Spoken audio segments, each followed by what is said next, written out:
Welcome to the night of thriller and crime, presented by Goldman's. Detective Radio brings to you an auditory world filled with mystery, mayhem, and masterful storytelling. If our tales keep you on the edge of your seat, give us a like and subscribe. For those looking to lend a little extra support, follow the link in the description. Becker, Episode 4, Hotels Are My Life.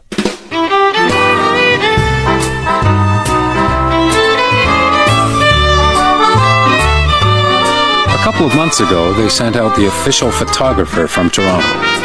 I was assigned to show him around, to find the pictures that were going to sell the Queen of the Rockies back east. One of the last photographs he took captured the entire staff on the front steps of the hotel. Pretty impressive.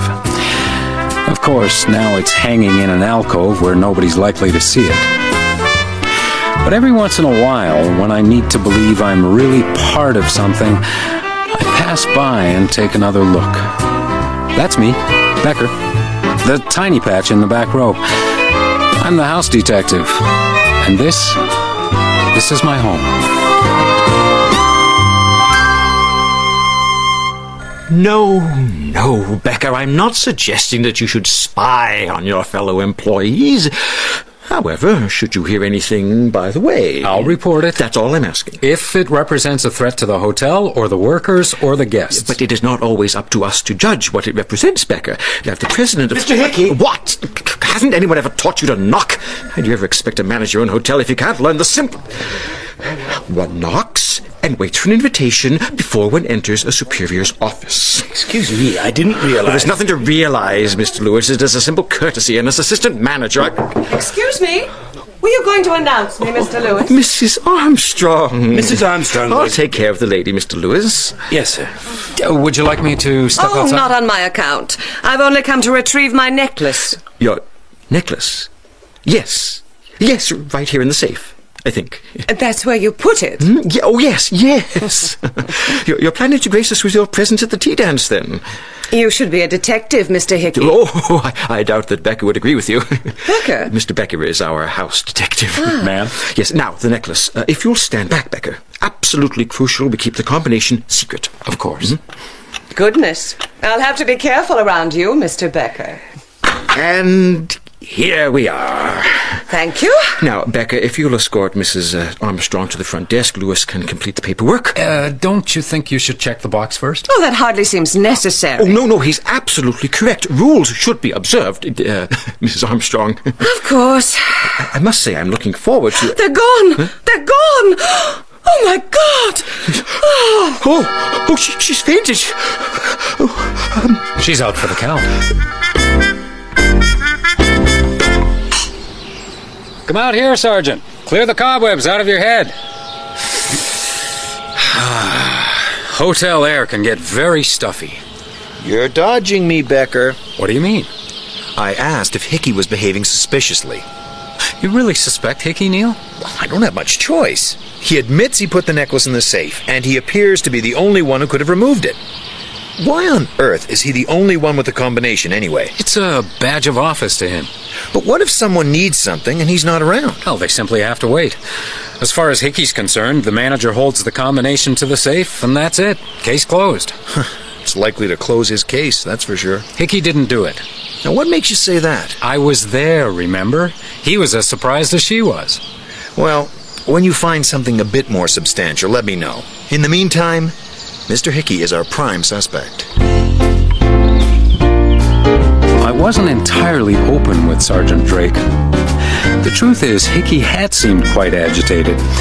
But agitated was one thing, and being a jewel thief was another. It just didn't sit right. Hickey had too much pride in running the hotel to allow for anything so messy. No, whatever was bothering him that morning wasn't in the safe.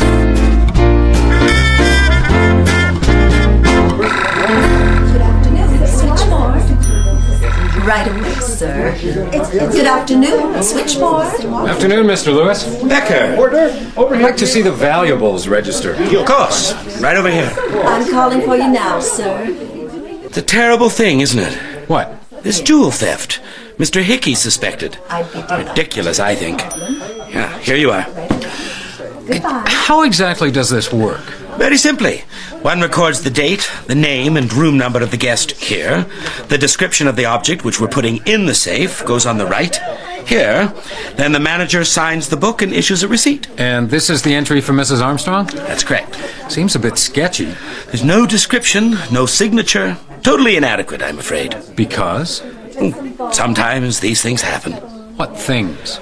Well, as you can see, I was registering Mrs. Armstrong's valuables. The necklace? Well, I believe so. I didn't actually see the necklace when Mr. Hickey came out and insisted on taking over. But he didn't complete the registration. No, he took Mrs. Armstrong into his office. He probably assumed that the registration had been completed. And you didn't think to point out that it hadn't? Mr. Hickey doesn't like to have things pointed out to him. I think you know that, Mr. Becker. Does Mr. Hickey often invite guests into his office? Not that I've noticed. Is there anything else you noticed? Becker, I thought I heard you. Come in, will you? Right away. Thank you, Mr. Lewis. Mr. Becker? Come in, and close the door. I'm not sure I approve of you gossiping with Mr. Lewis, Becker. Just looking around. I think I'd rather you weren't looking around. There's really no need. Perhaps you don't understand. But I'm a suspect. I understand that very well. But I'm prepared to stand on my reputation. That may not be enough. This Mrs. Armstrong... No, that's exactly my point. An investigation of the manager can only spawn gossip and rumors. I'm not going to repeat anything. You know, Becker, this hotel is my life. I'd resign before I harmed her in any way. Yes, I believe that. I give you my word. If I knew anything about Mrs. Armstrong that had any bearing on the present situation, I would let you know. Mr. Hickey... But I do not. And that's it? That's it. Okay, if that's what you want. Tell me about the necklace. What did it look like? I don't know. What? I don't know. It was in a box. And you didn't ask to see it? Sometimes the guests must be respected, Becker.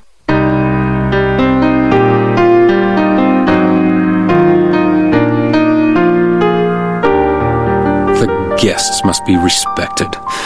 Sometimes I wanted to strangle that man. Mr. Hickey doesn't like to have things pointed out to him. As a result, no one actually saw Mrs. Armstrong's missing necklace. It was obviously time to talk with the lady herself. But that wasn't going to be so easy. Mrs. Armstrong informed me she had no interest in discussing the matter further, and necklace or not, she had much more enjoyable plans for the afternoon. So, I must admit I could think of better places for a private conversation than a Wednesday afternoon tea dance, but as Mr. Hickey had said, the guests must be respected. So, you're in logging, Mr. Schaefer. Mm-hmm. I hope you're planning to leave us a few trees around the hotel. Oh, there's plenty to go around. And is it very profitable? Profitable? Ma'am, it's a gold mine. Oh, how exciting. May I cut in? Mr. Becker. I'm not sure that Oh, it's perfectly all right, Mr. Schaefer. Thank you. As you wish, ma'am. Till later. Shall we? Of course. I apologize if I interrupted. You're a very persistent man, Mr. Becker. Yes, I am. Perhaps we should sit this one out then. Please. Is this acceptable? Perfectly. Thank you. Let's start with the necklace. A diamond and ruby choker. Valued at... $40,000, give or take. You're very calm about it. They're insured. No sentimental value? I'm a woman alone, Becker. I can't afford to be sentimental. I see. Do you have any idea who the thief might be? The police suspect Mr. Hickey. Do you? No. Why not? Mr. Hickey has always been most obliging. You've known Mr. Hickey for some time then. Since I arrived. But it does appear that he's the only person who could have stolen your necklace unless... I don't suppose there's any possibility that it was not actually in the box. None. Because it turns out that no one except you actually saw it. Anyone could have looked at any time. Yes. I wonder why they didn't. Perhaps we should return to the floor, Becker. I think I prefer dancing with my feet.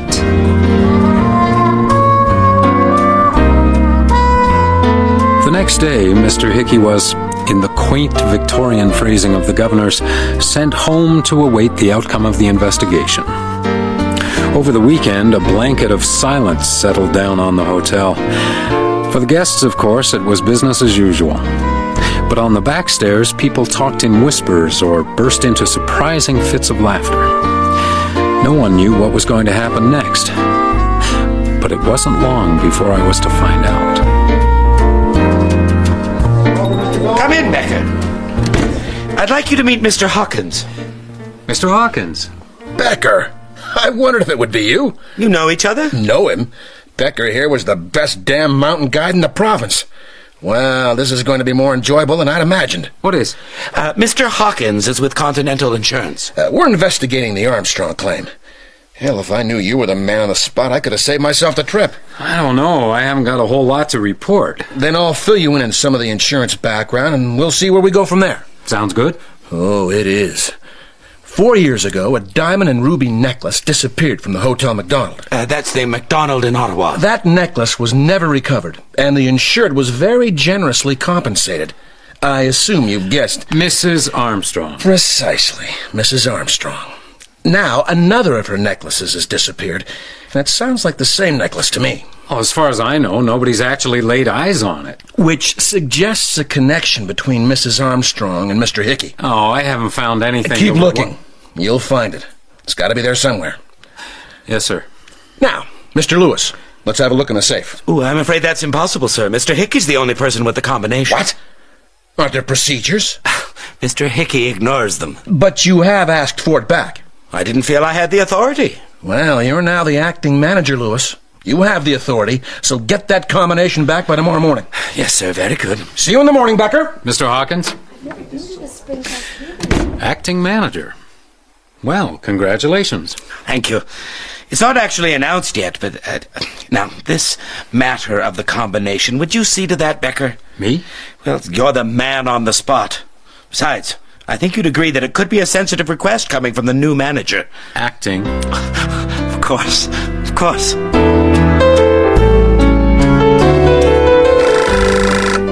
Hotel switchboard? Yes, sir. It's 10:15. Thank you, sir. Good night. Oh, Mr. Becker, what have you got there? The registers for the past 2 years. Looking for something particular? Someone, but I didn't find her. Mrs. Armstrong? Perhaps I should be talking to you. I was a bit surprised that you didn't. After all, I was sitting right here when that woman arrived. And Mr. Hickey knew her for the hussy she was the minute he saw her. Imagine dancing the afternoon after your jewels are stolen. do you think he recognized her? Absolutely. He even warned Mr. Lewis. Warned? After she left, he warned him. Of course, it wasn't the best time. Mr. Lewis was in quite a temper. I never noticed that Mr. Lewis had a temper. Well, you've got to know how to recognize it. He gets all broody, quiet. Of course, it's worse since Mr. Hickey arrived. Mr. Lewis was here before Mr. Hickey? Lord, what you don't know? Of course he was. He was the acting manager, just like he is now. Always a bridesmaid, never a bride. You mustn't make me laugh. Good evening, Hotel Switchboard. I'm afraid the kitchen's closed, madam. Good night. Now, where were we? You were telling me how Mr. Lewis changed when Mr. Hickey arrived here. Do you happen to know where he came from? Oh, that's easy. The Hotel McDonald in Ottawa. Mr. Hickey was assistant manager at the Hotel McDonald. Any lawyer will tell you there's nothing worse than asking the wrong question and getting an answer you didn't bargain for. True, I'd found a link between Mr. Hickey and Mrs. Armstrong. Hawkins would be pleased. And Miss Watts had given me a hussy and a passed-over assistant manager to think about, which is considerably more than I'd had before. Yes, it's true. The McDonald lost a necklace of mine. It should have taught me, I suppose. And that necklace was... A diamond and ruby choker. Sounds like the same... It was identical. I had it copied. A copy? Not quite the same. I never found anything that looked as good on me. Could we finish this in the morning, Becker? Did you know that before he came here, Mr. Hickey was the assistant manager at the McDonald? Indeed. There's an insurance investigator who's going to find that pretty incriminating. I think you'll find that Mr. Hickey left the McDonald's some months before they lost my necklace. How'd you know that? Check it up if you like. Look, Mrs. Armstrong, if there's any suspicion at all, Hickey's finished. Do you know what that will mean to him? This hotel is his life. So? So, if you know something, now's the time to tell it. And I'm the person to tell it to. I just might be able to Are you really his friend, Becker? No, I can't say I'm his friend, Mrs. Armstrong, but I do believe he's innocent. I'm not sure that's enough. Mr. Hickey hired me for this job when I was so low nobody in their right mind would have hired me as a hitching post. I owe him for that. And if it's possible, I'm going to repay him. A few years ago, when he was assistant manager at the McDonald and somewhat younger, Mr. Hickey and I had a short intrigue. Quite sweet, although it ended badly. Now he thinks I'm a loose woman. Which is why he invited you into his office that day. He was protecting his assistant manager, Lewis. He almost jumped out of his skin when he saw me at the desk. Sad, isn't it?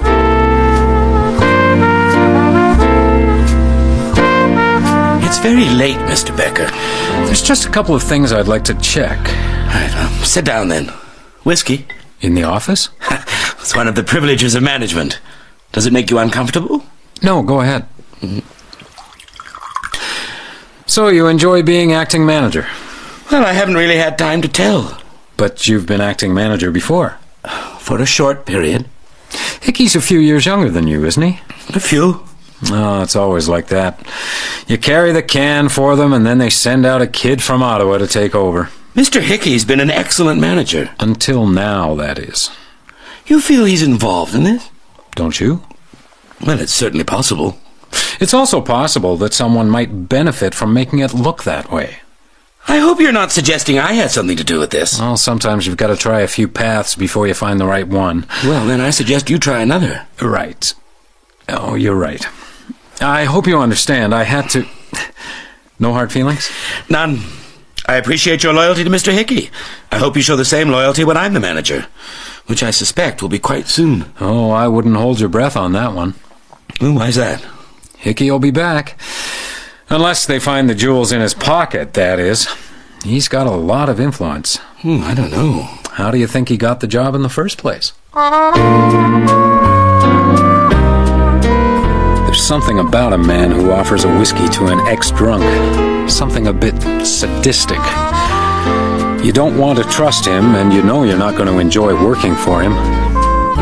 He was a cool customer, though, Lewis. And if he had a temper, he was keeping it well under wraps.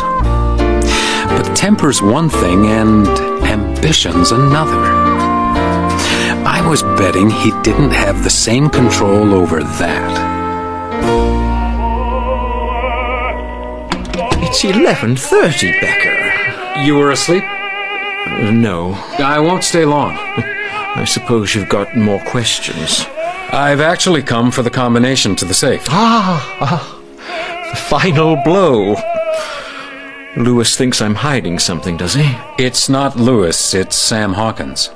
Hawkins? I'm impressed. No, honored.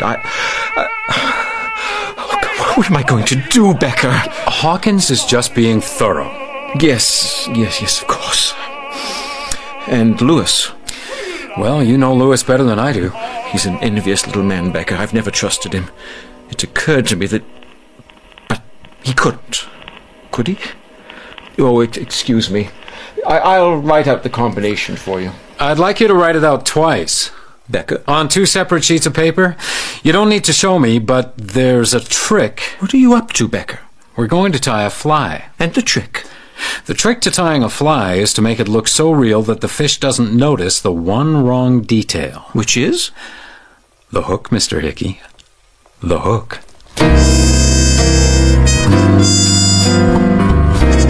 Admirably on time, Becker. I'm impressed. New days, Mr. Lewis. Mr. Hawkins. And you have the combination? Signed, sealed, and delivered. Thank you. Take your time, Mr. Lewis. This is a solemn moment. Oh, excuse me. I should have knocked. Mr. Hickey, good morning. We were... About to open the safe, yes. Well, don't let me stop you. I've just got a few things to pick up. Morning, Becker. Mr. Hickey? Mr. Hawkins, I thought we'd be seeing you. Go ahead. Go ahead. I'm not sure. Get on with it, Lewis. Well, there's no reason to be rude. Will you please open the safe, Mr. Lewis? Right away. Right, left, right, on to left. That's it. Excellent. Well, ready for inspection, Mr. Hawkins. I'm returning the combination to you, Mr. Becker. You don't want it? Only if I were confirmed in my post. I'm sorry, Mr. Hickey. It's quite all right, Mr. Lewis. Eureka! 1 diamond and ruby choker. I've got you, Hickey. I knew I had the minute you walked through that door. You just couldn't stay away. I'm sorry, Mr. Hickey. What do you think, Becker? The perfect place to hide the goods. Right back where they came from. You've outsmarted yourself, Mr. Hickey. Well, if I had put them there, I would agree with you. What do you mean, if? You're the only one with a combination. Not quite. Yes, I know you have it, Becker. The truth is, I don't have it. More games, Mr. Becker? What's this about? Did you know that Mr. Lewis was the acting manager before Mr. Hickey arrived? Imagine how he felt when he was replaced This by... is nonsense. But an obvious motive. With Mr. Hickey accused of theft. But Mr. Hickey was the only one with the combination. Exactly what I thought. Until it occurred to me that the man who was acting manager when Mr. Hickey arrived might also... Never! So, last night, I suggested to Mr. Lewis that it might be necessary to actually find the necklace in Mr. Hickey's possession. That is, if we really wanted to get rid of him for good. Later that night, when I went to pick up the combination from Mr. Hickey... He asked me to write it out with 1 number changed. Anyone who opened the safe from this paper, the paper I gave you, Mr. Lewis, had to know the combination already. Had to know it so well that he never really looked at the figures. That's ridiculous. It was a risk, I admit. Let me see that. Be my guest. Very nice, Becker. This isn't the combination. Exactly. But Mr. Hickey could still have placed the necklace in the safe. He was with me all night. I think you owe this man a debt of gratitude, Hickey. Yes, it's very satisfying when one's staff performs up to expectations. Now, as for you, Mr. Lewis... Don't say a word, Mr. Hickey. You've humiliated me for far too long. If there's one thing I do not regret, it's that I scared you silly. I wish I'd done more, but at least I shall never have to listen to another condescending syllable from you again. Just a few more, Mr. Lewis. Your services will no longer be required. Becker, I think you'd better call Sergeant Drake.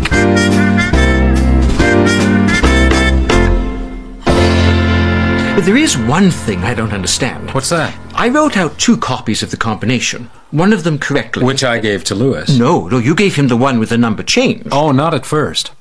I couldn't count on him missing the mistake, so I actually gave him the correct combination. He opened the safe, he returned it. Then when he asked to see it again, I substituted the one you changed. He assumed, as anyone would, that he'd simply corrected the mistake without noticing. You cheated to prove my innocence. I never thought you were guilty. I'm touched. But I never thought you'd have a fling with a guest either. I beg your pardon? That's the kind of thing that comes to the surface when we begin to spy on people. If you know what I mean. Whatever are you talking about, Becker?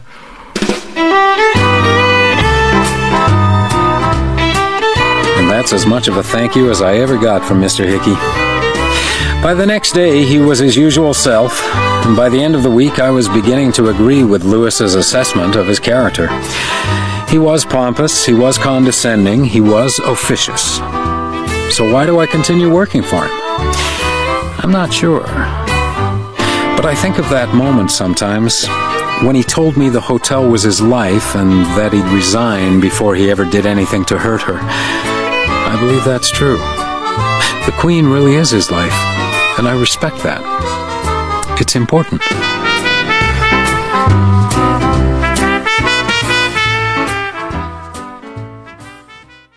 You've just heard Hotels Are My Life, Episode 4 of Becker, written by Martin Kinch.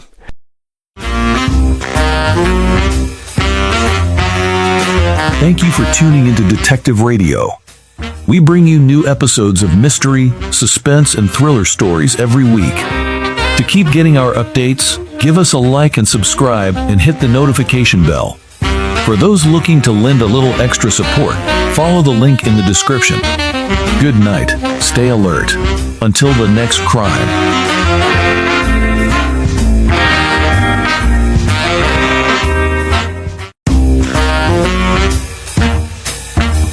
Welcome to the night of thriller and crime, presented by Goldman's.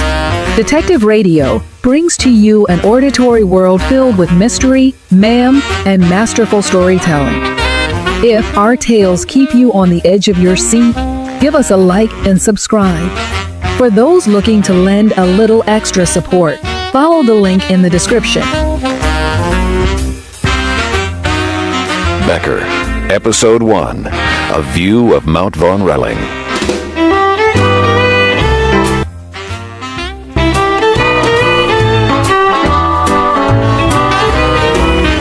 The Queen of the Rockies, a grand hotel. One of the jewels strung out across the rails from Halifax to Vancouver. She's an ancient Scottish castle, though she's less than a half-century old, and all the plumbing's indoors. About the last thing you'd expect to find in the Rockies in 1923. But then I may be the last thing you'd expect to find in a grand hotel. I suppose we're a marriage of opposites. And like any good marriage, we both have our roles to play. She attracts the tourists. I guard her from their attentions. Truth is, I spend most of my time guarding the tourists from each other. I'm the house detective.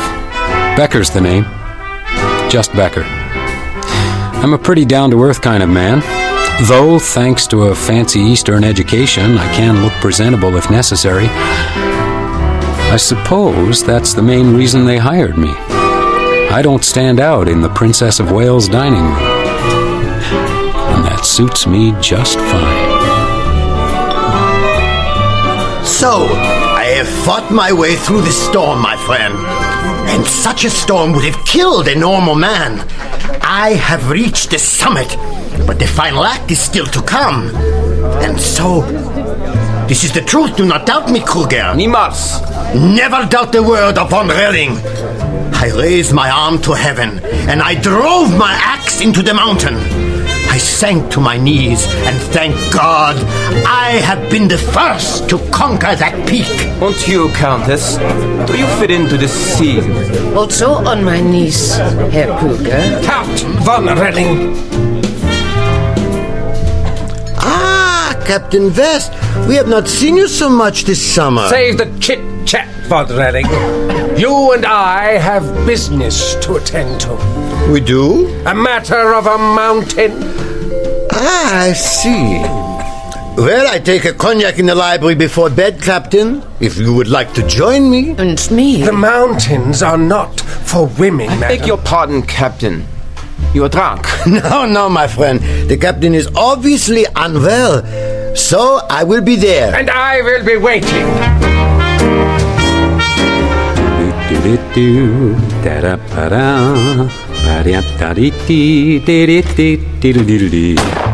Help! Help! Gott sei Dank. Du bist endlich da. Hold it. In English, please. Yeah, I'm sorry. There has been a shot. Where? Here, in the library. I'm afraid we may already be too late. Stand back. Oh no. You recognize him? Yeah, it is a count. What is that noise? Only the curtains. The window's open. Then I will close it. What? Are you all right? It is so far to the ground. I do not like heights. The count loves fresh air. He throws open the windows wherever he is. Was. He is dead then. Nobody's gonna last long with a hole like that in his chest. You ever seen one of these before? No, I am not a soldier. Webley 455, revolver, British Army. Becker! Someone is... Mr. Hickey, the manager.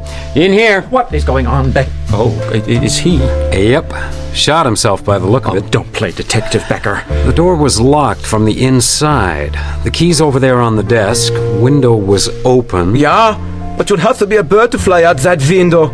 It's at least 50 feet straight down. Yeah. I think now. I must go to the Countess. If you'll excuse me, gentlemen. Yes, of course. Just a second, sir. Would you mind telling me why you were wandering around? Becker? No, it is appropriate. I was wandering around because I cannot sleep. Now, if you will excuse me. Of course, I'm terribly sorry you had to be involved in this here, Kruger. Yeah, it is tragic. Good night. You're not hired to grill the guests, Becker. You were hired to protect, not detect. There's something missing. But leave it to the police. Right now you have other responsibilities. Like? Well, you're about to discover one of the more unpleasant aspects of hotel life.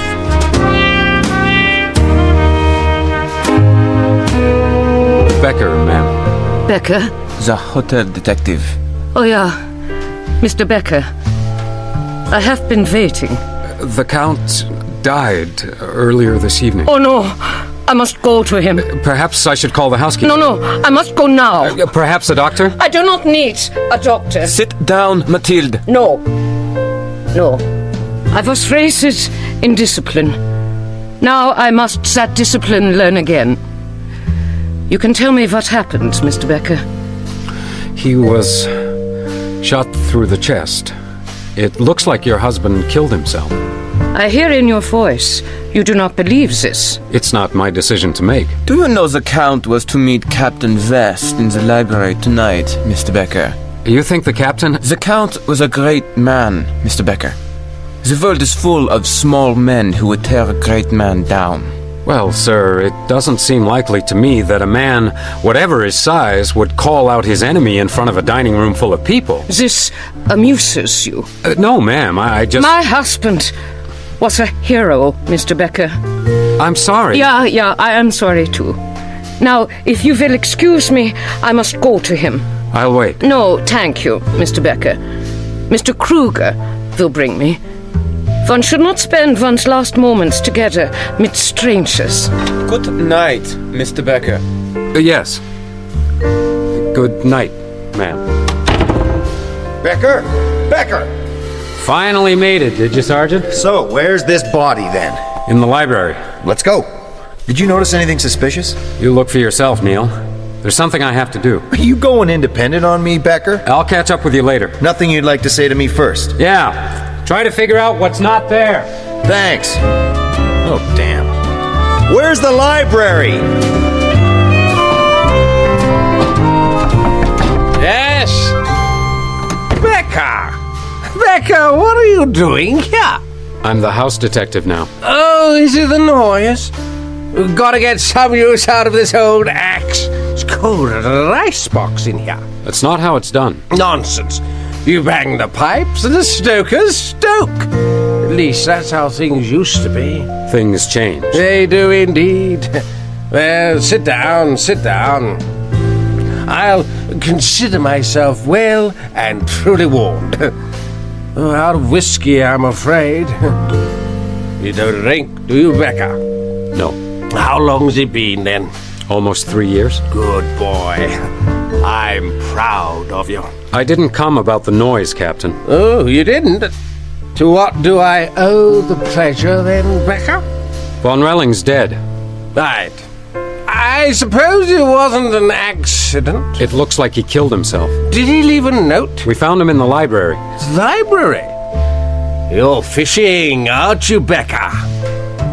Would you mind telling me what you talked about? Yes, I'd mind very much. Matter of honor, you see. It isn't that simple, Captain. Count Von Relling's dead. You may have to justify your actions. Justify my actions? Listen, Jimmy, what lay between Von Relling and me is confidential. The Count respected that, and so do I. I don't see as how the Count's had a whole lot of choice in the matter. He was shot through the chest with a Webley 455, Army issue. And you think I killed him? I'm asking you. By God, you're a grateful little swine, Jimmy.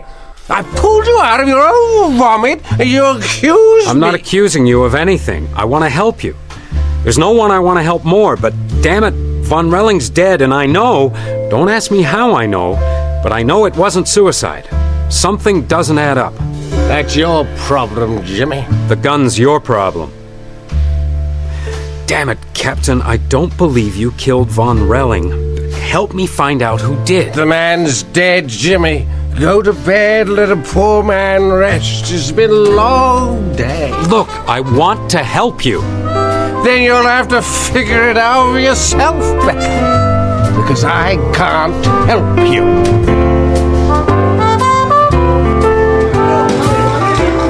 Careful! The souffle, she is vulnerable. Yes, sir. Careful! Your breakfast is growing cold, my friend. I'd like to shake the story out of him. And who do you wish to shake? West, the mystery man. What's he hiding? What does he owe to Von Relling? Perhaps the Countess? Well, if she knows anything, she's not talking either. She has a guest for breakfast. Perhaps she is talking to him? Who? That I do not know. But if you threaten me with shaking, I would say it was Herr Kruger. Well, how would you know? Herr Kruger is the only guest who takes bitters with his orange juice. If that's Hickey, I'm gone. Ici Martel. Bonjour, Monsieur Hickey. No, he is just gone. A sneak thief? Oui, monsieur. Oui, monsieur, I will tell him when I see him.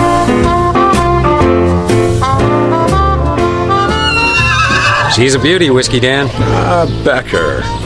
And how's it suiting you? The life of a dandy. It has its moments. I hear you've been guiding Captain West.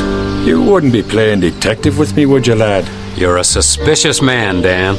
I heard Von Relling was done last night. You think West might have been involved in that? I think I liked you more when you was a guide. Yeah, I might agree with you about that.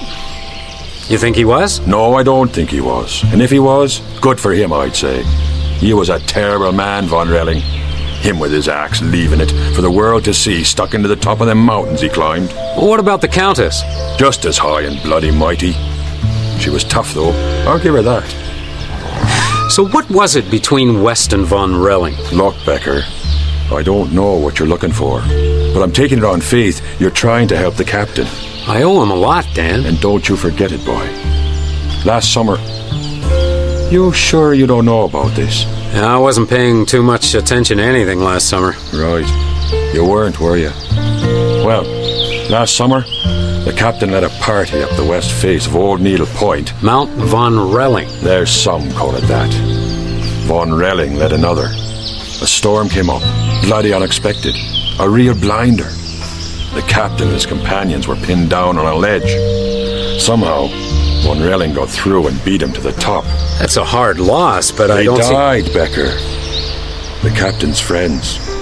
We've spent the last 2 months looking for their remains. You find anything? No. Nothing we was looking for anyways. Now, some of us have work to do, Becker. Sorry if I stepped on your corns. Did you ever see the Count without his axe? Not for a moment. We figured they slept with it between them.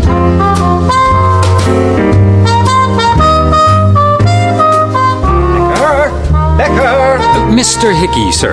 Right, the sneak thief. Give me a few minutes and I'll be on to him like salt on a bird's tail. Mr. Becker. I assure you, sir. I thought you might like to know that Sergeant Drake is at this very moment attending your piratical friend, Captain... West? Where? His room, I would imagine. 729. Oh, why didn't you tell me? Now, Captain West, can you identify... What's going on? Don't interfere, Becker. That is my revolver. And this revolver was used to shoot and kill Count Von Relling. Can you explain that? You don't have to tell him a thing, Captain. Oh, don't be so damn jealous, Jimmy. I'm not going to tell them anything I wouldn't tell you. I'm afraid I have to ask you to... Am I under arrest? Not yet. Pack up my room, will you, Jimmy? I wouldn't want my equipment to go missing. You know what I mean. You're not making it very easy, Captain. Neither did you, Jimmy. Neither did you.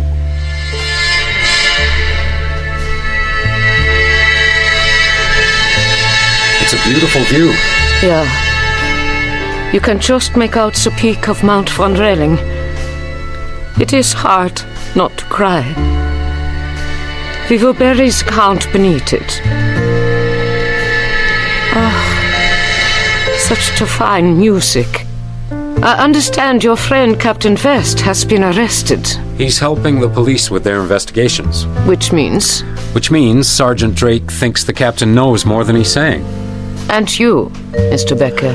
I wonder if he's the only one with a secret. Meaning? Have you noticed your husband's axe is missing? You have found it? Not yet. Oh, that is a pity. I told Sergeant Drake it was missing. You reported it?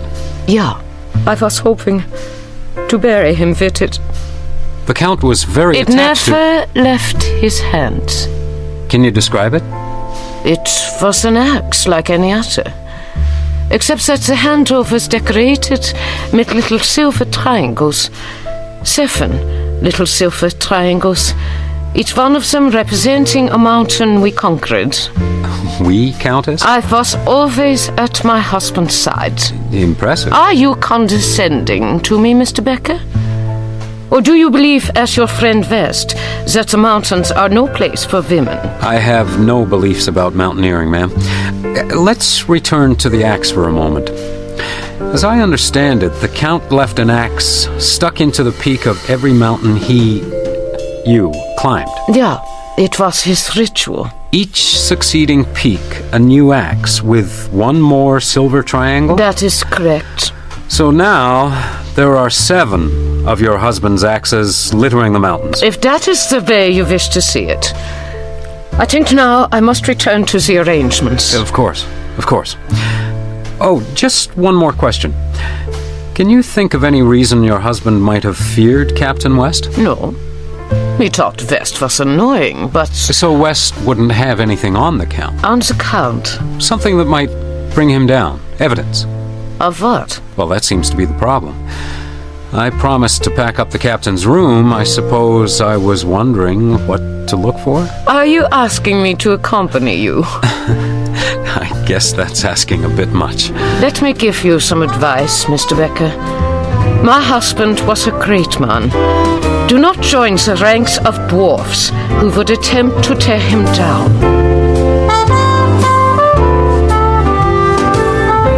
What am I missing, Francois? Relax, my friend. Have a brandy. Tea. I will boil the kettle. Let's go through it once more. According to Kruger, the Count liked fresh air. I think he had some trouble with his breathing. How do you figure that? He had the bowls of balsam and the boiling water brought to his room. So, Kruger told the truth. Oh, which leaves us with the axe. The axe? Von Relling's axe. Was there? Was not there, but it should have been there. A good climber could have taken the axe and disappeared up the wall. West? West. Kruger, he's afraid of heights. He made a real point of telling me that. And then there's the Countess. Oh, you do not think a woman... No, this woman might. But West is still the most likely. But there's something else, something he won't talk about. If he tell me what it is, I might be able to protect him. And you feel you must protect him? He protected me once, Francois, with a lot less reason, believe me.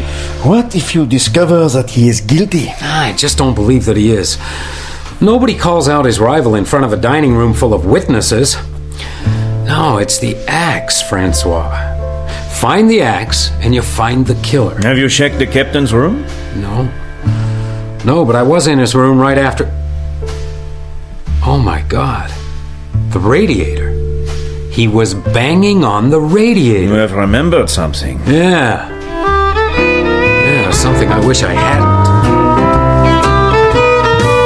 I don't like this, Becker. If you see someone coming, knock on the door. Quietly. If I see someone, they are going to see me. Let's get a little light on the subject. That's better. Francois? Don't turn around. Becker, are you alright? You know, I'd almost written you off, Kruger. I said don't move. Becker! Becker! Give me the axe, Kruger. Stay away from me. Give me the axe. You just had to be curious, didn't you, Mr. Becker? Charge! Oh, mon Dieu! Bosses! Oh! What kept you so long? Beg your pardon? Thanks, Francois. He's out like a match. That is what you are looking for? That's it. You can tell by the triangles. You think he was planning to plant this on Captain West? Maybe he was, maybe he... Not this one he wasn't. Qu'est-ce que c'est? 6 triangles, Francois. What? 6 lovely little triangles. We better call Drake. Isn't it a little late for more questions, Mr. Becker? I'm afraid I've come with more news. Bad news? For some. Mr. Kruger has confessed to the murder of your husband. Franz? Franz, that's impossible. I'm afraid he's confessed. But why? It seems he did it for you. For me? I don't quite know how to put this delicately. Was your husband aware of your relationship with Mr. Kruger? Herr Kruger and I have a friendship, Mr. Becker. That is all. Perhaps he hoped for more. Poor Franz. Do you think it is my fault, Becker? I certainly didn't realize... Excuse me. It is hard to lose two men in so short a time. I'll bet.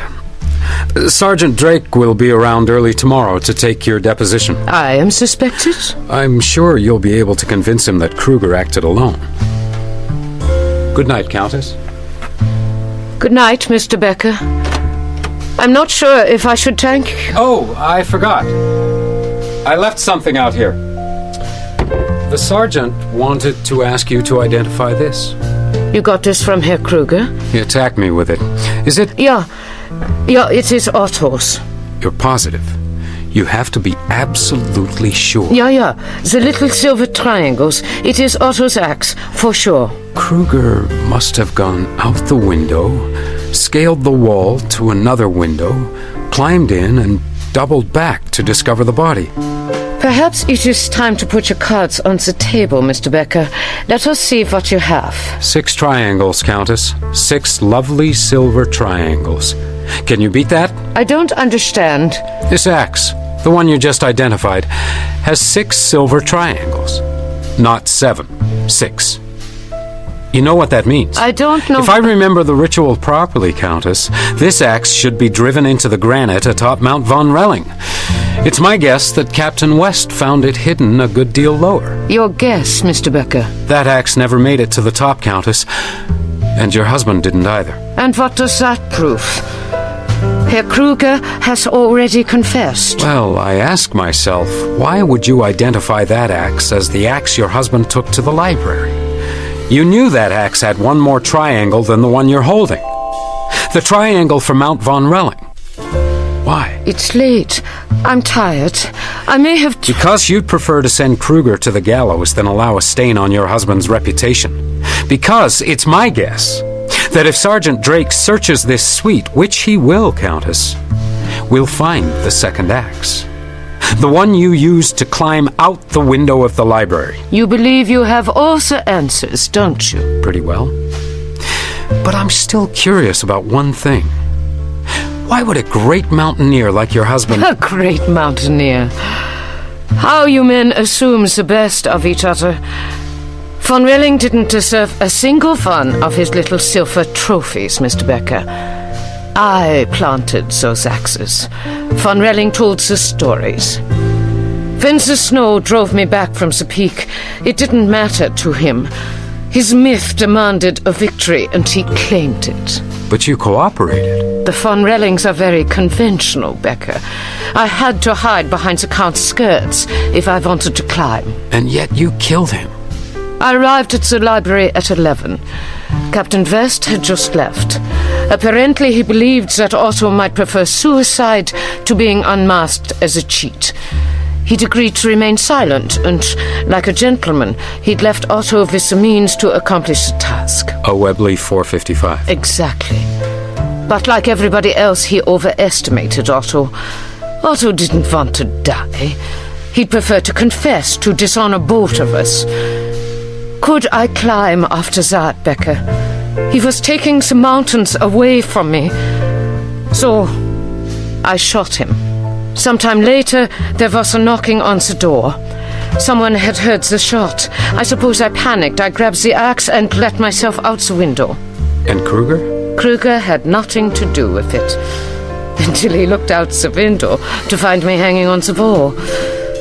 You never believe how cold it was waiting for him to get away from you, Becker. He opened a window and pulled me in. And what was he doing in West's room? You did invite me to look for the evidence, Becker. I thought you might find something, so I sent an emissary. Such a foolish man. Excuse me. I need another handkerchief. I suppose He loved me. He did indeed. A fantasy. He loved a woman he couldn't have. Von Relling loved a mountain he didn't climb. All fantasy. Men are all fantasy. I, however, am not a fantasy, Mr. Becker. I am not sentimental, and I will happily shoot you. You won't escape. As you've already discovered, Becker, there is a way. And as you've returned the axe... And you'll run into Sergeant Drake and his forces. What prevents me from shooting you? Or taking you hostage? Your intelligence, I suspect.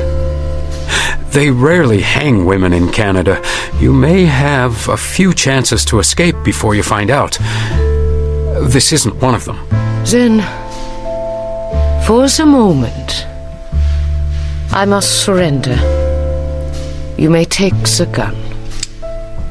Can you see the moon, Becker? Just there, almost lost behind the peak. If I do escape, Becker, they're going to call that mountain Mount Mathilde. I'm trusting you, not to let anyone in on my plans. As a gentleman. My lips are sealed. Sergeant Drake! And that was that. In the morning, there was a whole new crop of guests, a whole new set of problems. The Countess was arrested, and the next day Drake found the final axe, with 7 silver triangles set into its shaft. It was stuck in the hall stand behind a couple of canes and an umbrella. I walked past that stand at least 6 times in 24 hours. The following summer, West reached the peak of Mount Von Relling, but they refused to change the name. The tourists loved the story too much. West retired back to England in disgust. I don't know if the Countess ever escaped, but some nights when the air is clear and the moon tips the peak of her mountain, I truly hope she did. You just heard A View of Mount Von Relling, Episode 1 of Becker, written by Martin Kinch.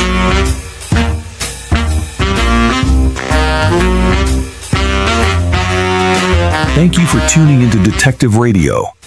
We bring you new episodes of mystery, suspense, and thriller stories every week. To keep getting our updates, give us a like and subscribe and hit the notification bell. For those looking to lend a little extra support, follow the link in the description. Good night. Stay alert. Until the next crime.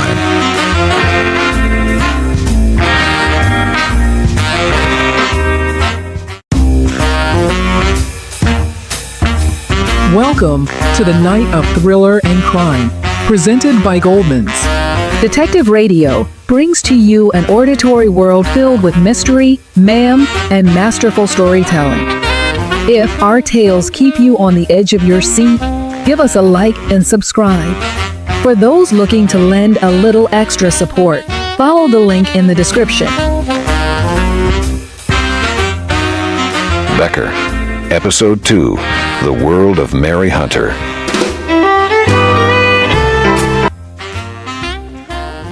"1923. The world is on the move, jumping around to the tinny rhythms of hot jazz. Most of it seems to end up here, at the Queen of the Rockies.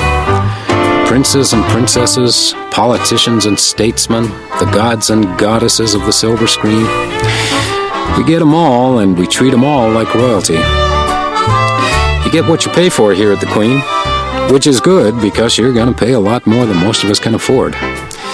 Baronial surroundings, magnificent scenery, a staff dedicated to satisfying your every legal whim, and a resident police force to protect you while you're indulging. That's me, Becker, the house detective. And then there's the food. The Queen advertises the finest kitchen west of Montreal. West of Paris, my friend Francois Martel would say. He's the chef, a master chef imported from France. In my opinion, an artist of the first rank. But, as I was about to discover, not everyone agrees with me. No, Miss Hunter, I assure you. Assure me. You're poisoning me. Why would I poison you, madame? I am a great admirer. I saw sands of the Sahara many times. Are you attempting to... I just don't believe this. You think if you flatter me... Perhaps madame would like me to taste the fish. Problems, Francois? Oh, Becker, mon Dieu, mon Dieu. Who are you? Becker, the house detective. Oh, thank God. I am Mary Hunter. This man is trying to poison me. And why would he be trying to do that? Don't patronize me, Mr. Becker. He's been paid off. Oh, madame. Paid off, eh? Why don't we just step outside? I don't need to step outside. This man is attempting to poison me. Doesn't anyone understand? I'm going to die. This is ridiculous. Not to the lady, Francois. Now, ma'am, you give me your arm. We're going someplace quiet where you can tell me all the details, and then we'll see about making an arrest. Thank you, Mr. Becker. It's terrible being an actress. When it counts, nobody ever believes you. Oh my God! Where have you been? I've been out of my mind. Don't fuss, Hannah. You must lie down immediately. This is Mr. Becker. I've called Dee. He's given you 2 hours. That must have squeezed his little heart. D.D. King is the director of this... What is the name of this movie? Mountain Love? Yes, Mountain Love. A romantic epic of the high Andes, portrayed by the higher Rockies. In the movies, Becker, nothing is ever what it seems. He'd like to get rid of me, too. Miss Hunter is not well. Mr. Becker and I will have some tea, honey. Another time, Mr. perhaps. Becker and I will have tea.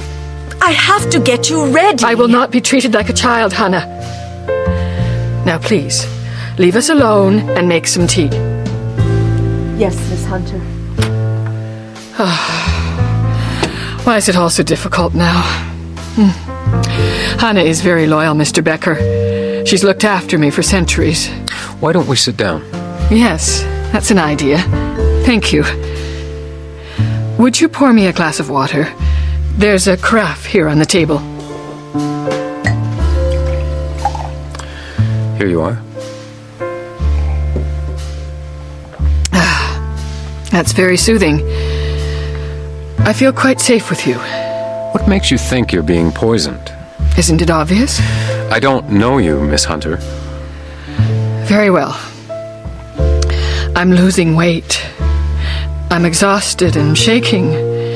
I have severe attacks of dizziness.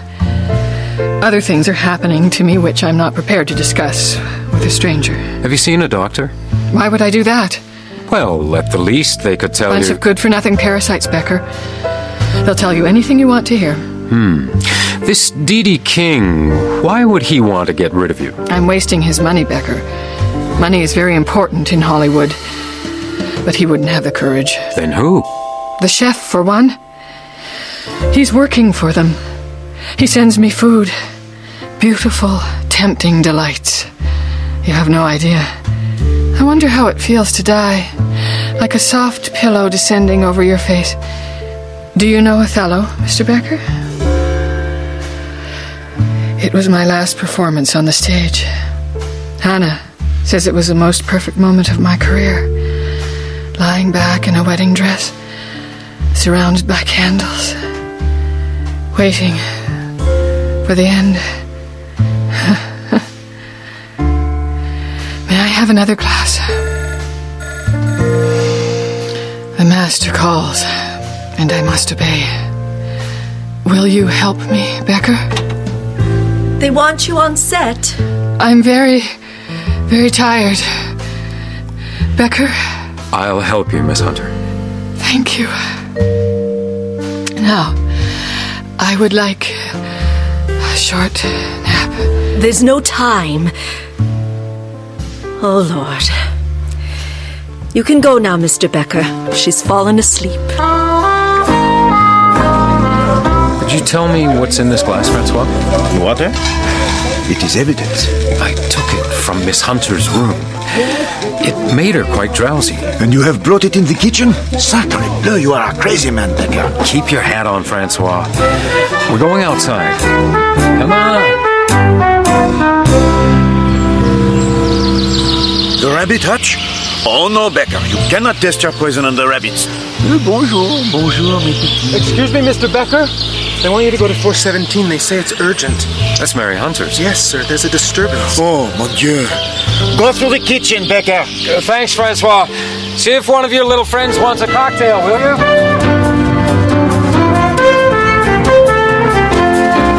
Get out! Get out! Oh, please leave her alone. It's only me, Hannah. Becker. You remember me? But I'm not sure she did. Her attention was elsewhere. On Mary Hunter, to be exact.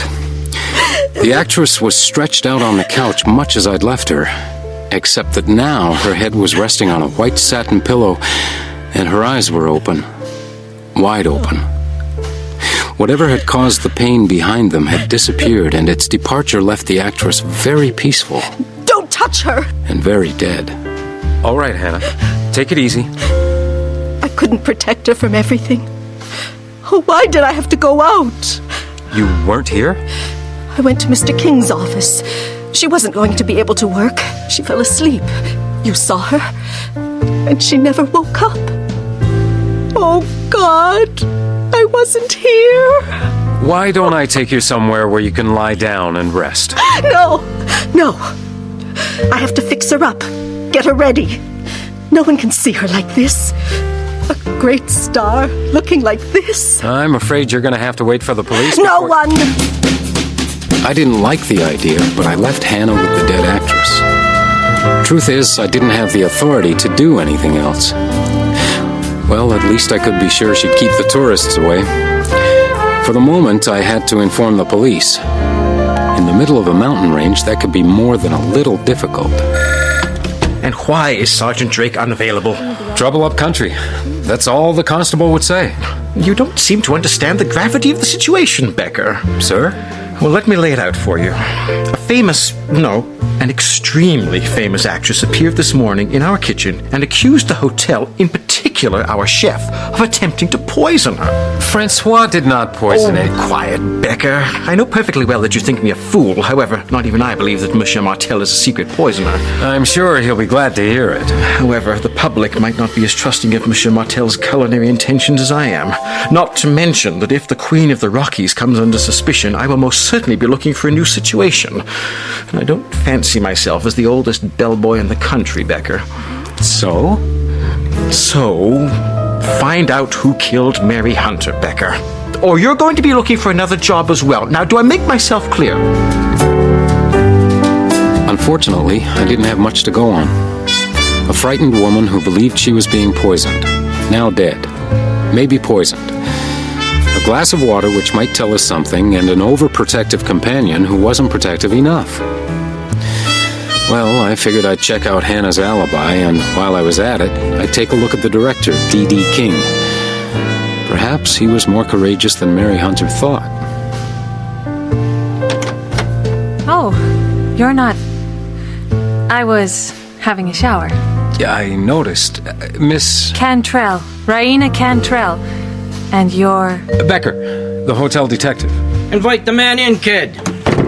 D.D. King, Becker. Happy to meet you. Get dressed, Raina. All right, D.D. Mr. King? Good name. Becker. Plain and to the point. Straight arrow. Well, you'll find me another, Becker. Shall we say $50? Oh, you're on the wrong track. Hey, don't get greedy, Becker. I could be married to Raina for all you know. I'm here about Miss Mary Hunter. Oh, what's happened now? You're expecting something to happen? I'm expecting everything to happen, Becker. She's crazy. Every time I hear her name, it costs me more. Every day a new excuse, a new disease. Today it's food poisoning. We're paying a hell of a lot for this scenery, and she's suffering from food poisoning. Do you mind telling me how you found out? About the food poisoning? Hannah told me. Miss Hunter's companion? The troll. That's what Raina calls her. Yeah, but I'll give her one thing. She's efficient.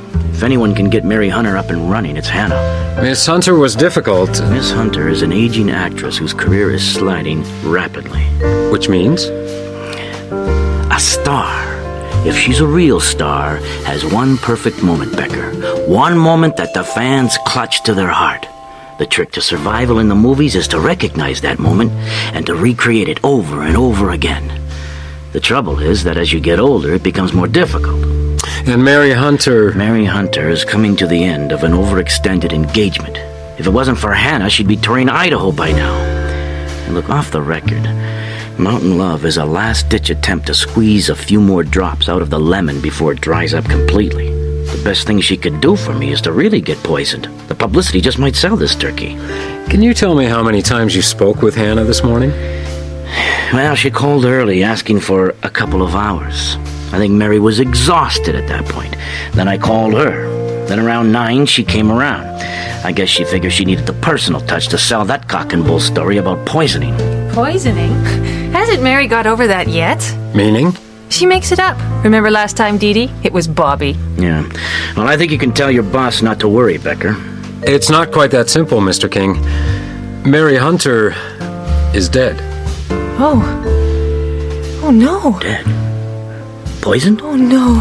Oh, Dee Dee. This Bobby. Oh, no. I didn't mean... It wasn't... Oh, God. You'll have to excuse me. Raina was very close to Mary. She has my sympathy. But I still need to know about Bobby. It's not the time, Becker. So you tell me, and I'll see if I can ignore the young lady's age. Robert Defoe is our leading man. And? A couple of years ago, Mary accused him of trying to poison her. We thought it was pretty funny back then.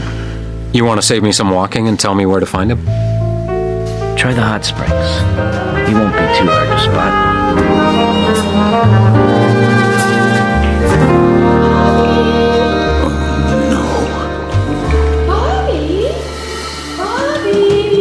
In a moment. Oh, this is terrible. Poor Mary. You and Miss Hunter were together, yes. For many years. I heard she accused you of poisoning her.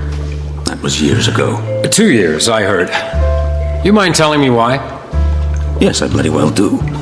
Look, Becker, I don't care what you heard. I have never intentionally hurt Mary Hunter in any way. And I haven't been near her for months. Our relationship exists solely in front of the camera. Look, Bobby! You don't seem to be lacking for company. Damn you, Becker. I loved Mary Hunter. She rejected me. Come on, Bobby! But Bobby didn't come on. The attractions of the hot springs had definitely faded. He sat there staring into the steam rising up from the water. I didn't know if he deserved it, but for that moment I sympathized with him. I'd spent too many hours looking off into space myself. Then he got up without a word and left. There were things he wasn't telling me. I was sure of that, but I was also sure that, at least for the moment, he was going to keep them to himself. Still, the picture was beginning to form.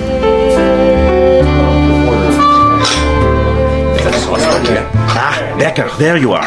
Monsieur Ricky has called 2 or 3 times. He is growing very impatient. He's not the only one. How's my rabbit? Oh, the rabbit. She is sleeping soundly. Sleeping? There was some drug in the water, I think. The rabbit does not sleep close to a stew pot. Maybe there's just not enough of whatever it is in that glass to kill a rabbit. She could have died from small accumulations. Small accumulation? Of poison. In her food. I don't know, Francois. I'm not the medical examiner. You don't need a medical examination to tell you she did not die of poisons in her food. Because she hardly ate any food. I thought you... I did. I personally prepared for her my greatest creations. The tribute of one artist to another. But... And she sent them back. Untouched. She nibbled at the vegetables a bit, like a rabbit. And that was all. Perhaps she enjoyed to look at them. But she didn't order them from you personally. Her companion... No, there is a secretary who brings down an order for the entire company.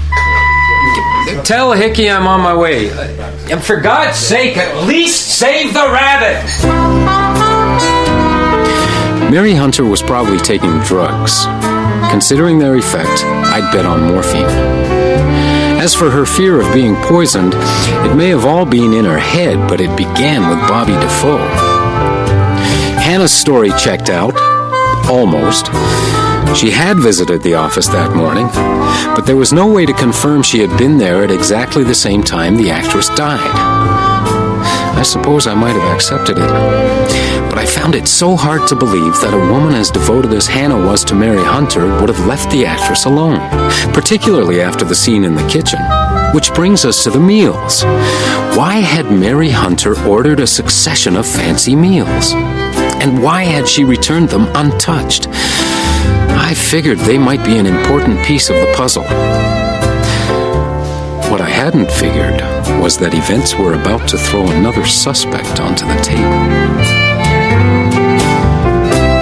Hickey! I beg your pardon? Mr. King, what are you... You'll have to wait your turn, Becker. Hickey, now what's this cock and bull story they've told me about trouble on the line? Now, let me assure you, Mr. King... You wouldn't want us pulling out, would you, Hickey? A lot of tourist interest in this silver screen. You think this is going to help the tourist business? Suspected food poisoning? I can't just sit on my hands, Hickey. I've got to give them something. So just fix the trouble and send this wire, understood? I'll see what we can do. You know, Mr. King, once Mary Hunter's death becomes public knowledge, this place is going to be crawling with reporters. It's going to be a lot more difficult to solve. Business is business, Becker. Let me have a look at that. Well, I'll be... What, you figured something out? I might have.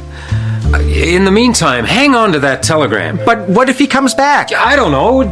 Pick a room and hide. Dee Dee's not here. I wasn't looking for Dee Dee. Oh, I guess I'm a suspect now, right? Congratulations. You think you're ready to be a star? It wasn't my idea. Still, you're the only person so far to profit from the lady's death. Oh, and Dee Dee, of course. Dee Dee's got nothing to gain from Mary's death. They'll probably close down the production now. About the scandal that was going to save the picture. Oh, that's just Dee Dee. He likes people to think he's in control, but really he's desperate. You don't think he'd put me in to replace Mary Hunter if he had a choice? I mean, I look a little like her when she was younger, but... How well did you know her? Why? There's something about you. Something went through my head when I read Dee Dee's telegram. Mary Hunter was my aunt. Oh.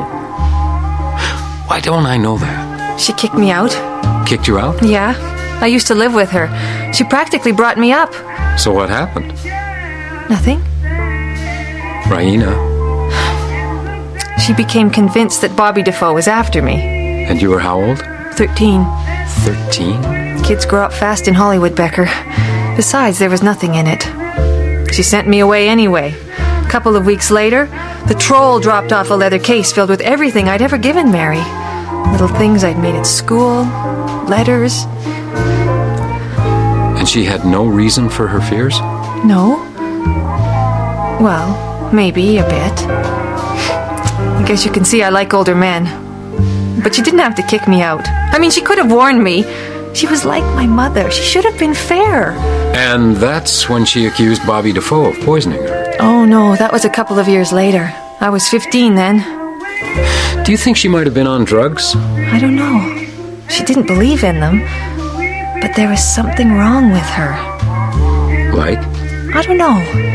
The troll made her look pretty good, you know, fresh and pretty, like Dee Dee's one perfect moment. But sometimes I'd catch her from the wrong angle. She looked so tired. I wish... What? I wish I'd talked to her. Touched her. You know? She smiled a bit. God, I wished I could tell her what I suspected. That Mary Hunter had chased her away out of love, not jealousy. Still, there were a couple more pieces of the puzzle to fit together, and one more call I had to make. I found him on the terrace outside the bar, still looking off into space. Defoe? I've been wondering if it's all worth it, Becker. Well, before you jump, would you mind answering a couple of questions? I beg your pardon. Just why did Mary Hunter accuse you of poisoning her? I'm not sure I know. She was hallucinating, for God's sake. Becker, she was accusing the chef. I'll give you one more chance, Defoe. What caused the separation between Mary Hunter and Raina Cantrell? You want me to confess, is that it? They say it's good for the soul. Come on, Defoe, it's eating away at you. No, I can't. I can't. All right, mind if I give it a try? Mary Hunter and you were together for some time. But I guess you still had an eye for the passing scene, and you weren't altogether lucky. Somewhere along the way, you picked up a bug. I'd put my money on syphilis. Is that what they're going to find when they cut open Mary Hunter? Is that the poison? Oh, God. How did she live with that, Defoe? That's what I don't understand. Why she kept quiet. Even when you decided to pass it on to another young woman, a young woman she loved. A young woman who still believes that Mary Hunter sent her away out of jealousy. I didn't kill her. But as sure as we're standing here, you were responsible for her death. The terrible thing is that part of me felt sorry for Bobby Defoe. At least he had the grace to feel guilty. A larger part of me wished I could hang it around his neck and the hell with him. But Mary Hunter didn't die of syphilis, and I'd promised to help her. It wasn't a lot, but at least I could give her the truth. Becker! Becker! Sergeant Drake! Sorted it all out, have you? Well, let's find out. The scene of the crime. What, there's someone in there? Should be. Doesn't she look lovely? Was she like this when you... I hope you realize that tampering with the scene of a crime is a very serious business, miss. She looks very beautiful, Hannah. Yes, perfect. Like Desdemona. With the candles surrounding her. I kept the dress all these years. And the pillow? Pillow? This pillow under her head. Was this the murder weapon? Murder? Othello. Miss Hunter said he smothered her with a satin pillow. Oh, yes.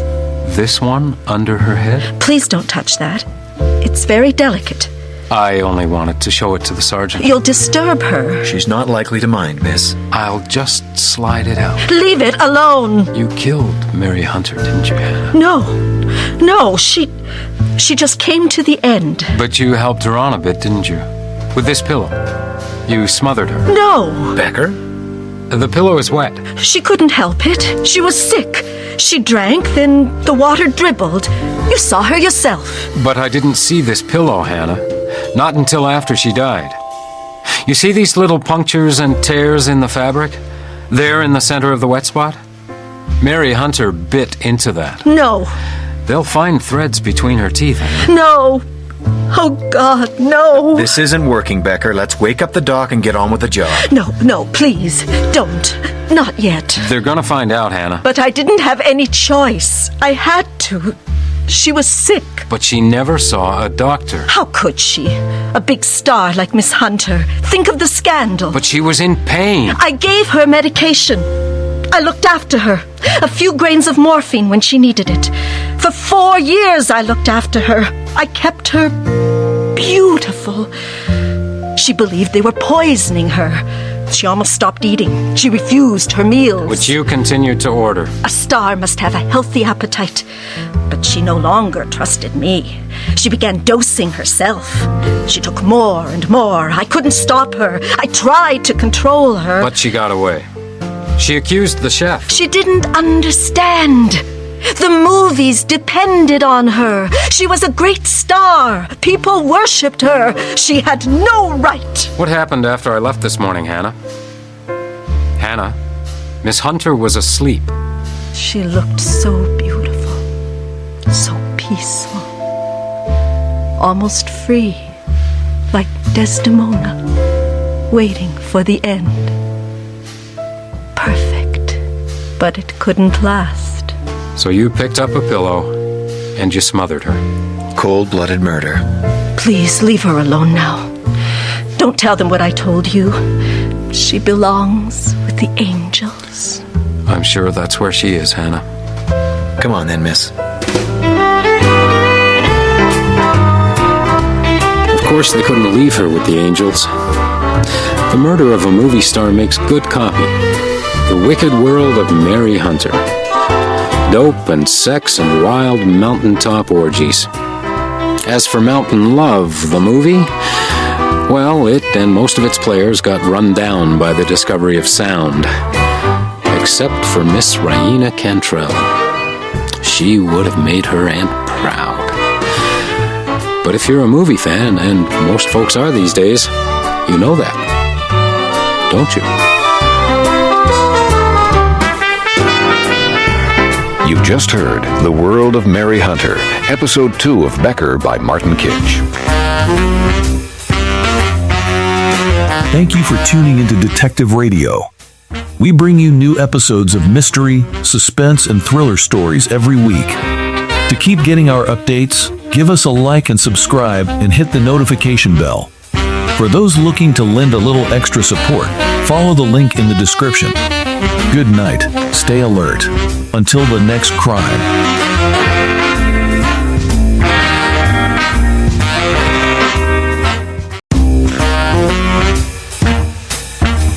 Welcome to the night of thriller and crime, presented by Goldman's.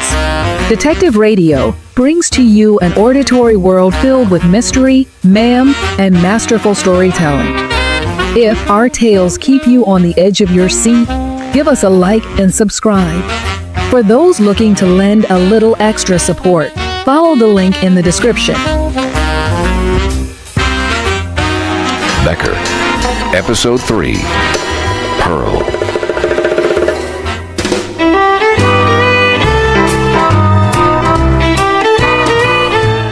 1923, July. Our anniversary. The Queen of the Rockies and I. She's a grand hotel. I am her protector. Becker's the name. Just Becker. House detective. It's been 2 years now since I came to the Queen. A couple of long-suffering friends thought it would take my mind off the past, help me forget the accident, and keep me away from the booze. I guess they must have been right, because it's worked pretty well. It still gets lonely at night, but then there's always something happening to take your mind off things, to protect you from your memories. I was doing pretty well, I thought. I sure didn't expect the past to get up off the mat and drop me with a sucker punch.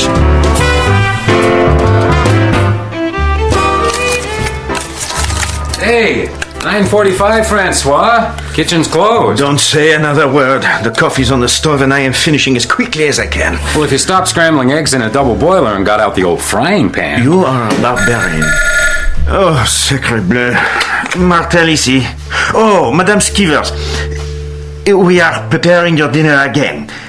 I am in charge, madame. I am the chef.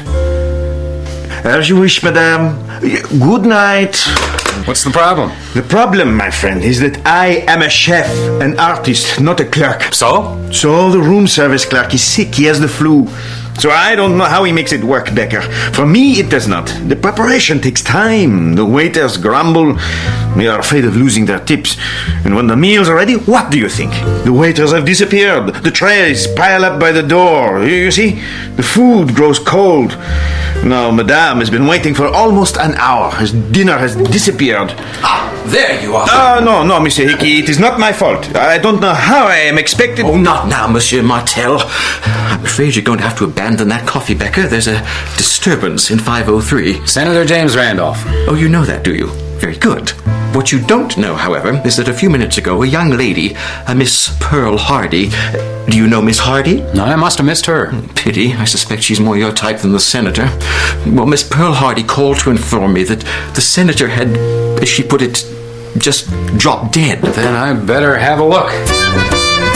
God knows I'd seen my share of corpses in the war, not to mention the odd body that's popped up since. You'd have had to look pretty closely to see me shudder at Senator Randolph stretched out on the floor, his naked body barely covered with a hotel towel.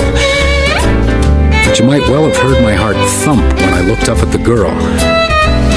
She was about 25.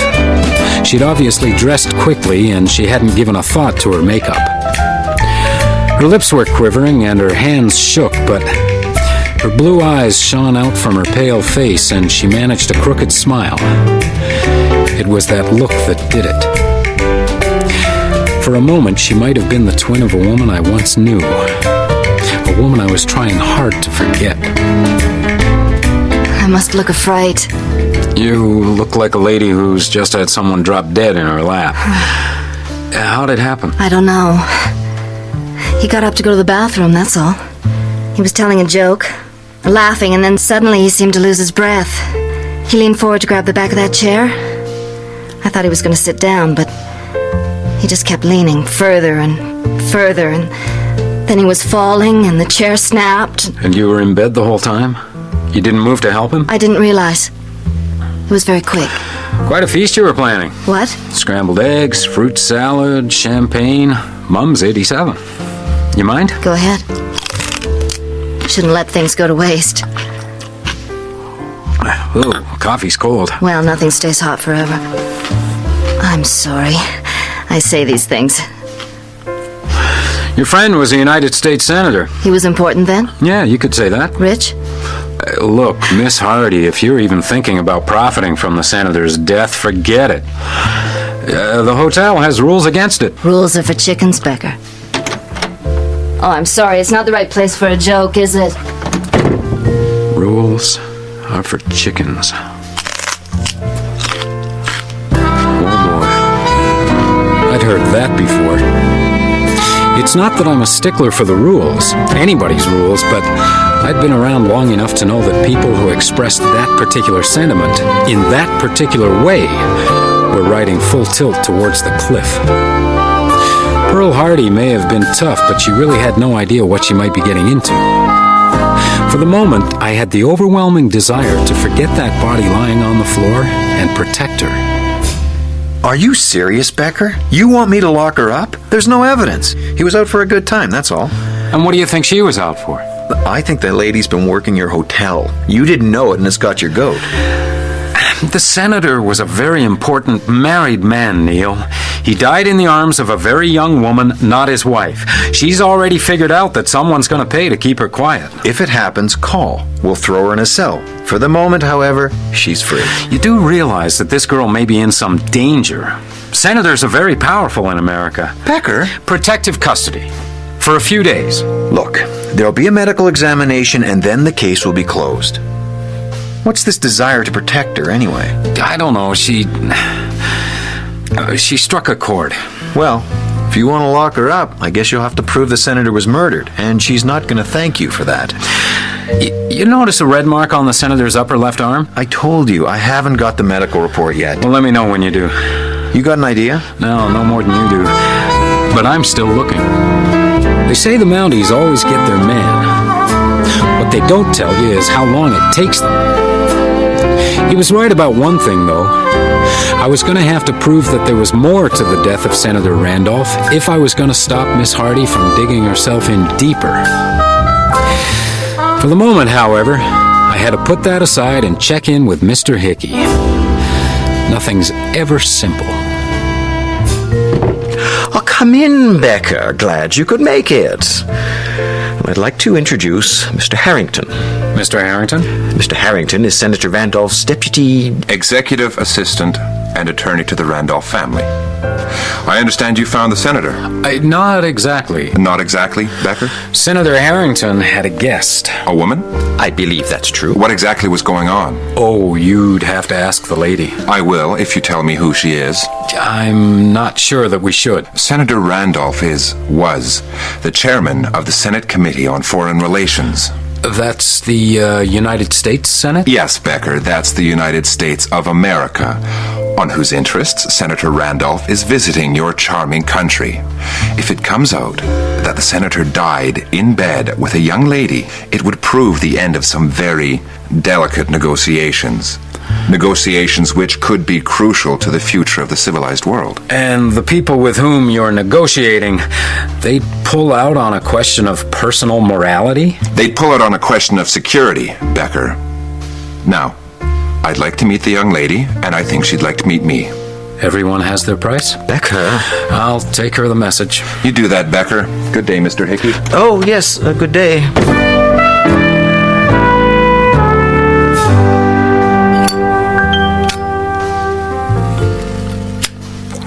So, someone wants to see me, huh? Yep, someone wants to see you.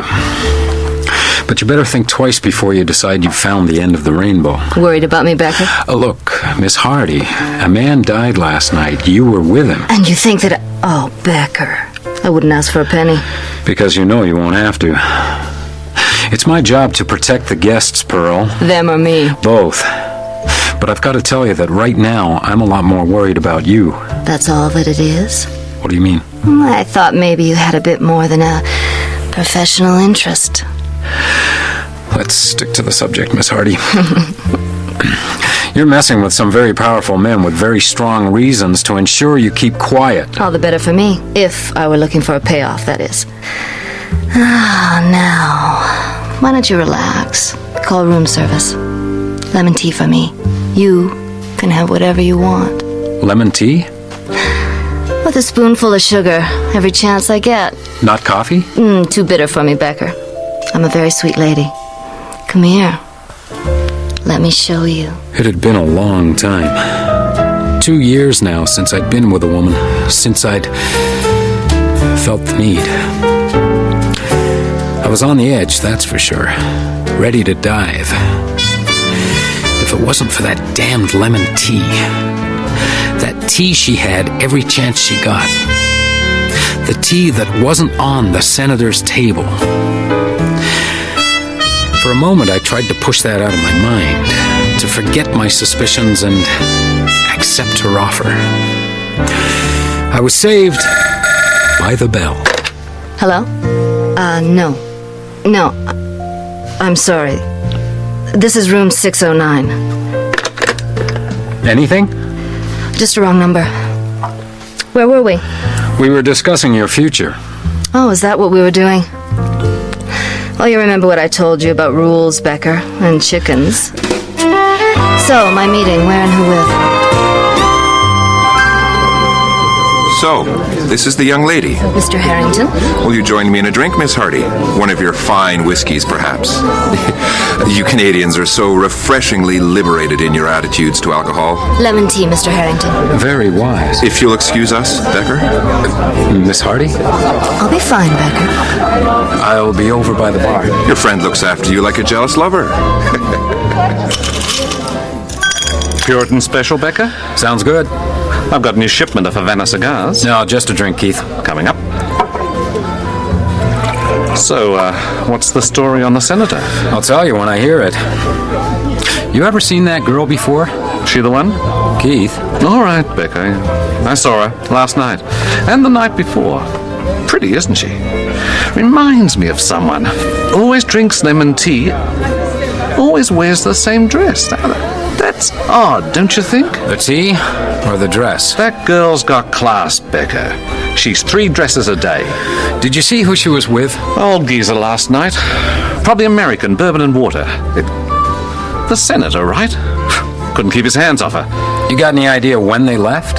8:58. That's pretty exact for you, Keith. Just before my break. Mr. Hickey's new policy, Becker. You take your break at 9, or you don't take it. Call for Miss Hardy.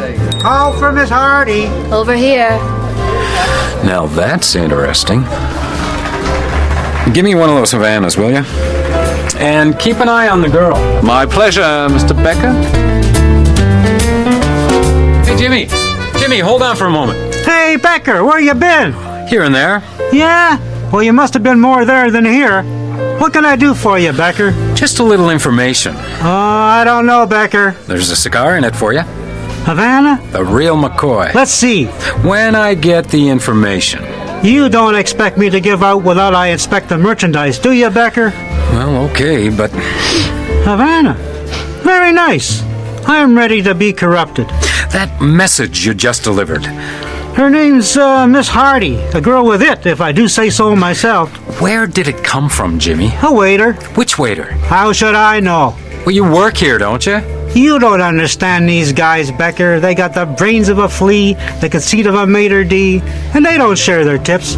I ignore them as much as possible. Look, Jimmy, it can't be that common an occurrence. A waiter sending a message to a guest. Maybe you need a little corrupting yourself, Becker. Happens all the time. Guests like protection, so they give the message to the waiter, to give to the bellhop, to give to whoever. Nobody knows who sent it. You know, I'm not sure that guy was a waiter. Oh, yeah? Yeah, he gave me a tip.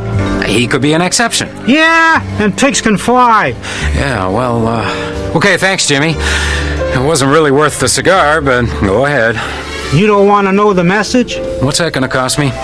Under normal circumstances, it would cost you a lot, Becker. But I'd hate for you to think you didn't get a fair trade for your cigar. Even if you get them for free at the bar. You're too cynical, Jimmy. Yeah. You spend your life staring rich people in the waist, and that's what happens. You get cynical. The message said, "What's happening? Remember your mine." The mine was underlined. Any help? Most help I've had all day. Hey, maybe we should go into business. Yeah, if you don't get fired for reading other people's mail first.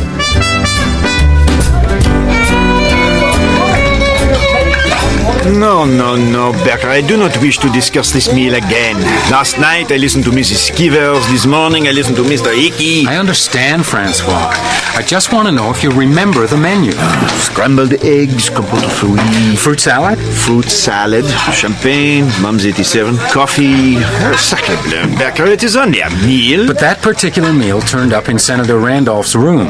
The dead senator? Exactly. With the young lady, Miss Hardy? Now, it's only a guess, Francois, but it's more than likely that it was delivered to that room by a waiter. No, I have questioned every one of them about this meal. Then someone dressed as a waiter. I suppose if he were properly dressed. A uniform. Oui. Which he would get from the small changing room below the pantry. But all the uniforms are accounted for. Each waiter has one and they are on their backs. It's gotta be here somewhere, Francois. Do you remember when the order came in? I've been through all this with Mr. Hickey, Becker. The order came in at 8:50. Do you write the orders down? James, the regular clerk, would have. This is all the fault of his not being here. Does James wear the same uniform as the waiters? Of course. When things are very busy, he must sometimes help out. But James was sick. He was not here last night. Which means that his uniform could have been. I think we had better talk to James. I will get him. I'll wait here. I have a phone call to make.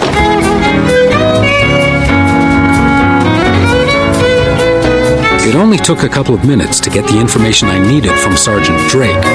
But when I put the phone down, I had a pretty good idea of what had happened last night in 503. It didn't make me very happy, and I had a strong suspicion that what James, the room service clerk, was going to tell me would only make me feel worse. James, this is Mr. Becker. Everyone knows Mr. Becker. Sit down, James. I prefer to stand, thank you. What's this all about? Last night, a very important guest, an American senator, died in his suite. Yes, we heard it was a heart attack. Perhaps it was, perhaps it wasn't. We don't know. But we do know that just before he died, a tray he hadn't ordered was delivered to his room by a waiter, or someone dressed as a waiter. Do you know anything about this, James? I wasn't here. Ah, right. Flu, wasn't it? I don't know anything about what happened to the senator. You weren't here. That's right. I told Monsieur Martel... Tell me, James, keeping in mind the fact that we may be talking about a murder. Someone took my uniform from the rack. Someone took your uniform, but you didn't report it? I was afraid... You were afraid of me? I've got a family back home. Right. Now, the uniform you're wearing now, it was returned? No, this belongs to a friend. I can't tell you who it is. It's all right. I know everything I need to know.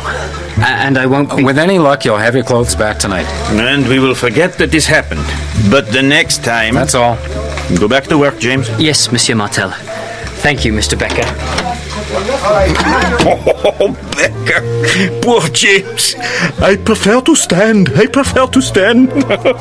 His trousers were so tight he cannot sit down. He looks like a tango dancer. Damn. Becker, something is wrong? No, nothing is wrong. It's all coming together. I don't suppose there was any lemon tea on that order, the one that was stolen? Lemon tea? It's Miss Hardy's favorite drink. Is she so extraordinary, Miss Hardy? What do you mean? You know there was no lemon tea. Well, it was a long shot. There is something about her, Francois. She reminds me of someone I once knew before your time. Her name was Madeline Prescott. I have heard it. Yeah, I'll bet you have. People have long memories for some things. She was... Oh, hell, I can't talk about it right now. Are you in love with Miss Hardy, Becker? No, but I do want to protect her. I don't want to know what I know. Then you must forget about what you know. Go to your cabin and sleep. When you wake up, she may be gone. But I do not know that you will be any happier. Francois was right. It wasn't going to make me any happier. Besides, the truth is, I wanted to see her again. I wanted to see her out of this hotel and far away, before her chances ran out. I wanted her away from Harrington and the mysterious young man in the waiter suit. I wanted her away from me. So when Jimmy arrived in the kitchen to tell me she was back in her room, I figured it was time for tea. What's this? Tea. Lemon tea for two. That's sweet, but I don't have time for it anymore. Sit down and have a cup of tea. Mr. Harrington wants me out as soon as possible. And your friend? What does he want? My friend? What's happening? Remember, you're mine. Sounds like the jealous type to me. That young man has a passion for me, Becker. It's probably my fault. Well, it is my fault. But there's nothing I can do about it now. Do you remember whether you ordered lemon tea last night? What are you talking about? Ordered. A room service for you and the senator? I forget what we ordered. Scrambled eggs, fruit salad, champagne. Sounds possible. Coffee, but no lemon tea. That's interesting, don't you think? What are you getting at? What's even more interesting is that precisely that meal was ordered 10 minutes before you left the bar. It disappeared from the kitchen a short time later. Meaning? Meaning that you didn't order that food. I suppose it's possible we got the wrong order. I wasn't really in a position to notice. I don't think you ordered anything. Well, I don't know what I can do to convince you. I'm clean out of witnesses. Oh, not quite. Somebody delivered that order. Probably the same somebody who took it from the kitchen. Given the fact that room service was backed up and the chef scrambles eggs in a double boiler, we can estimate that was 9:20 at the earliest. That would put the order in the senator's room by 9:30, which is 10 minutes from the time you called to report the senator's unfortunate accident. You know, I'd be willing to bet that waiter was in the room when the old man... Oh, did I mention I've just talked with Sergeant Drake about the coroner's report? There was significant bruising to both his upper arms. Almost as if someone grabbed him. I tried to break his fall. But you told me you were in bed the whole time. Put that down. Becker! Yes?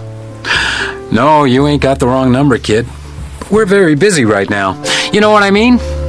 And I don't have time to straighten you out. Scram, kid.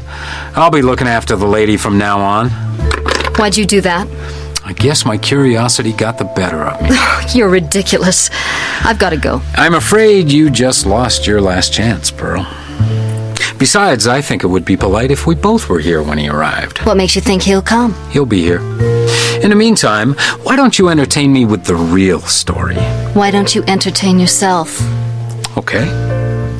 First of all, you've only got one dress, but you don't read poor to me, so... Well, you probably left someplace in a hurry. You got this far and you ran out of cash. Someone stole my suitcase. No, you'd have reported that. And you'd have certainly replaced the dresses. No, I figure you and your boyfriend. So now he's my boyfriend. My guess is that the two of you decided to improve your luck by shaking down an old man. You'd get him into bed, and then your friend... What's his name? You mean you don't know that? All right. Your friend would arrive at the door with a late supper. Courtesy of the management, perhaps? I'm guessing he has some experience as a waiter. And once he was inside, of course, he could transform himself into the outraged husband. But it didn't quite work out, did it? You tell me. I thought you might appreciate the chance to spill the beans before our guest arrives. Why would I appreciate that? I might put in a good word for you. That's not a great deal, Becker. Yeah, I know what you mean, but that's it. Oh, this is so unfair. What do you want from me? The truth, Pearl. Quickly. It wasn't my fault. The senator let him in, and I came to the bedroom door. I was wrapped in a sheet. I guess it was stupid, but I swear I didn't... He went crazy. He just went off his head. He was going to kill him. But the senator had a convenient heart attack. It was terrible. But you managed to conquer your qualms enough to stick around for the payoff. It wasn't like that. But your friend had to hide out. Unfortunately, he left dinner behind. He panicked. He ran away. But you stayed. Yeah, what else was I going to do? He was a sweet old guy, the senator. I couldn't just leave him lying on the floor, especially like that. So I cleaned up what had to be cleaned up and called the manager, and before I knew it, you were there. It was you who gave me the idea. I didn't know he was that important until you told me. And then I realized I wouldn't have to do anything. It would just come to me. And I could get away. Free and clear. But now he wants back. He's ruined the whole thing. It's not fair, Becker. You've got me, and he's gonna get away with it. He'll be back. No, he's gone. Anybody'd know this was a trap. That boy's fixed on you, Pearl. He's gonna walk right in. What makes you so smart? Let's just say I know what it's like to be fixed on someone. I thought you might be a little fixed on me, Becker. Yeah, well, I knew a woman a couple of years ago who looked a lot like you. Oh, listen, Becker, I could. Room service. Danny, good to meet you. I never did see Pearl Hardy again. Not after I turned her and Danny over to Sergeant Drake. Not that he was able to hold her for long. The senator's death was ruled the result of natural causes, and Pearl disappeared. With whatever she got from Harrington. I suspect a little bit of diplomatic pressure was applied. It turned out Danny had been a busboy here at the Queen for the summer a couple of years ago. He got 30 days for impersonating a waiter and borrowing a couple of meals. I guess it gave Pearl enough time to get away. As for me, I am left with a couple more memories I could do without. They get harder to ignore. But then I figure you can't protect yourself from yourself. You can't protect anyone from themselves.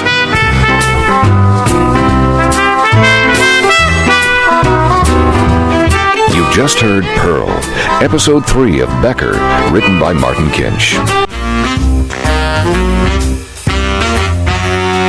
Thank you for tuning into Detective Radio.